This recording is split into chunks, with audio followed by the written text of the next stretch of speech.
Welcome to Paws Between Us, your regular dose of positive pet news. Every other week, we bring you a short, uplifting episode packed with the latest feel-good stories and research from the world of pets. So take a moment to tune out from all the negative news dominating the headlines and help us shine light on the good, celebrating the joy that pets bring to our lives and showing the inspiring changes making their lives better too. So settle in for a short pause and let's spread some positivity together. Hey, hello. Hello, short pause time. Short pause time. How you doing? Yeah, good. I am well, thank you. Good. I haven't spotted as much positive pet news in the headlines this past few weeks. Maybe everyone's taking a break over the summer. Yeah, but I wondered that. Yeah, I mean, of course, there are lots of positive things happening for pets globally, I'm sure, but not all of them make the headlines. So if you have a story to share, do tell us. Do get in touch. Yeah, I was the same. I haven't really seen anything particularly innovative or, like you say, anything positive particularly. There's nothing negative out there, but I think everyone's probably on summer holidays and winding down for summer holidays. What's caught your eye, Sasha? Is there anything out there that you've read recently that would be useful for people to know about? Yeah, I mean, I really want to give a pause up to someone here in the UK who has launched a petition on change.org urging the government to require plant suppliers to clearly label whether plants are toxic to dogs and cats. An easy fix, it's just a bit of writing on a label to protect pets. And the reason this person is calling for this is her 18-month-old Chihuahua Cooper nearly died from eating a Hosta plant, a common garden plant sold widely in UK shops, but it's really toxic to pets. I'm trying to visualize what a Hosta plant looks like, and I can't. I've got two. Oh, you have? Okay, so you'll be very familiar with them then. Yeah. Are they in your garden or are they in the house? They're in plant pots in the garden. But This is the thing. My cats can't reach them and do not eat plants. Yeah, so we've taken a bit of a judgment on that. But yeah. So the person who's calling for the change with her dog, the dog became seriously ill after ingesting the plant, and the toxins didn't actually show up on blood tests, which meant that vets struggled to diagnose the issue quickly. And then the dog eventually needed emergency gut and intestinal surgery. Clearly there's a financial toll, there's an emotional impact, something you and I are very passionate about around emotional impact of caring for pets and when they're poorly, like how, it's really, really upsetting and very stressful. So it would be great to see this change. I hadn't realised that other household plants and flowers that are poisonous to pets are lilies, daffodils and tulips. So I knew about lilies, but I didn't know about daffodils and tulips. We just need to be a bit more aware of what's in our homes and gardens. I think we have talked about poisoning before, and we have said that there is an animal poison line. So that's great if you need advice on these things. We've not. I don't think we've talked specifically about plants, and there is a whole list on the Cats Protection website. You can download a booklet, or you can just have a look through their guidance. But it'd be so much simpler for there to be an icon or a little bit of text on a label like she's suggesting. Yeah, exactly. Just a little push for simple, life-saving labelling reform. I just thought it's great that she's pushing for this because not everyone is aware of the dangers of everyday plants in UK homes and gardens. It's something that sounds relatively simple to do. And so I would say, well done. Let's push for this. And it would be great to see it. Yeah, I agree. Easy, simple steps. And I'm always at the garden centre picking up a plant and then come home and James will go, is this poisonous? And I'm like, I don't know, about Google. Yeah, exactly. And a neighbour of mine recently had a new kitten and they've got some wonderful plants in their home and they've had to get rid of them all because, it's great that they started to think about those things and was researching the different plants. But there was a question mark for them, which was like, is this toxic or not? Not sure. So it would be good to have a bit more information and support just on the label. Simple as that. Yeah. Simple. Yeah, well, look at that petition. So that's on change.org, did you say? change.org. Yeah. Okay, brilliant. So what about you, Nat? There's a couple of things I'm going to talk about today. I'll come on to the sort of more poignant thing in a moment. But the first thing I found was a little bit of research, and there's a bit of a theme, and it probably all ties in with what I was going to talk about today. But it was International Cat Day yesterday, Saturday the 8th. So we're going to be doing a few little cat things. And what I found was a study, some research that the Waltham Pet Care Science Institute had carried out with the Royal Canin. I don't know if it's Royal Canin or Royal Canin. Anyway. I never know either. I know. So this study was about looking at senior cat nutrition. Because apparently, as cats get older, they struggle a lot with urinary tract diseases, and one of the common problems with older cats is kidney failure. And as you sort of animals age, they tend to lose a bit of weight. So they did a study looking at 134 healthy cats, actually aged over 7. I mean, I can't believe 7's aged or senior, because both my cats are going to be 7 soon. Doesn't sound very old. No, I say middle-aged now. Although cats, there is a thing about pets. Yeah, there are pets that have been longer, so maybe they'll need to readjust that. Yeah, middle-aged is better, I think. Middle-aged cats. Anyway, so it's quite an understudied group, apparently, which is, again, sad. So hopefully with research, this will kind of nudge the gap a bit. But anyway, so they looked at like what recommendations they could improve for aging cats, right? So basically, very quickly, what they found was that most calories were consumed from an all-dry diet. Okay. They also found that cats drunk significantly less water on an all-wet diet, so that makes sense, but still had a higher overall water intake. So they drank less, but overall had more water intake on a wet diet. So their guidelines basically said, after kind of them looking at all this research and kind of finding out how cats generally, naturally were fed and were eating and drinking, that cats over 7 years old, they recommend should have several small meals a day using a combination of wet and dry, which should satisfy an aging cat's grazing behaviour, balance the calorie intake, and help support urinary tract health benefits.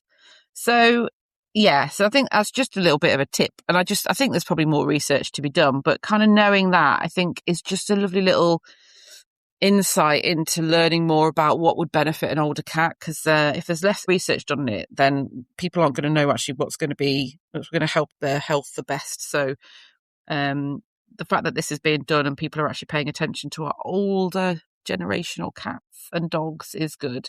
So the Waltham Pet Care Institute does a lot of research and is like, their mission is to build a better world for pets. I've only just come across them, so I'm going to do a little bit more looking into what they're up to and how they're supporting our animals as they go through their life stages. Yeah. Yeah, I mean, that would fit as well what you've been talking about to me off the podcast about feeding your cats that mix of wet and dry and trying to get that balance. Yeah. So yeah, it's tough.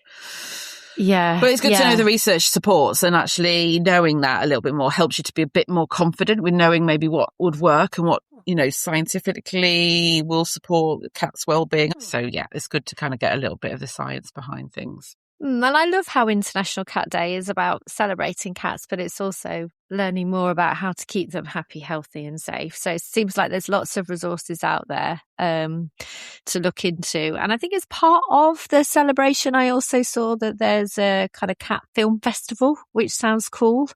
As someone who loves watching films and going to the cinema, sounds like there's a number of screenings. And I don't think it's just on the day. I think it's over a period of time. Yeah. And I think the main thing for International Cat Day is think cat, and it's like the CAT stands for things. So like the C is for cat friendly ways to interact and care for your cat. So we've heard this before. Kitty City said it sort of be cat led, like think about their perspective and think about their needs. A is for annual checkups to make sure they're happy and healthy. T is for tips and advice to help care for your cat through all the stages of their life. And we've just done a little bit on older cats. So there's the starting point. Indeed. So yeah, happy International Cat Day, or should I say happy belated International Cat Day for all the cat lovers and cat moms and dads that are listening. Yay. And did you say you had something else that caught your eye? The only other thing I was going to talk about is piecing together some of the things we've been talking about over the last few months on the podcast, and we mentioned this a while ago. And it came because I saw that a famous radio DJ's dog passed away, and the sort of devastation that causes for people. And we've talked about it a few times. I think the recognition that the loss of a pet is quite devastating and can really affect people. Animals are a family member and are well loved and adored by all, and it can be a really difficult time. And particularly if you've got a poorly pet and that time is coming, it's just awful. And I think I just wanted to, without getting too deep and getting too many tears involved, is just try and give people a little bit of a sort of heads up and just sort of like let them know that grief is normal. Don't feel guilty. Don't feel silly about it. It's absolutely, expected because of these animals and how much love they bring to your lives. But also to know that there's help out there. And I was just going to give a few little kind of insights into kind of my experience and what I would suggest people think about. But first of all, like what I was going to say is, so if you have experienced a loss of a pet, there are helplines out there and people trained and ready to listen and give you some supportive advice. So in terms of International Cat Day, so thinking about cats specifically, Cats Protection do a Pause to Listen grief support service. And if you Google them, you'll find their number online and you can get in touch anytime. They're open Monday to Friday, except bank holidays.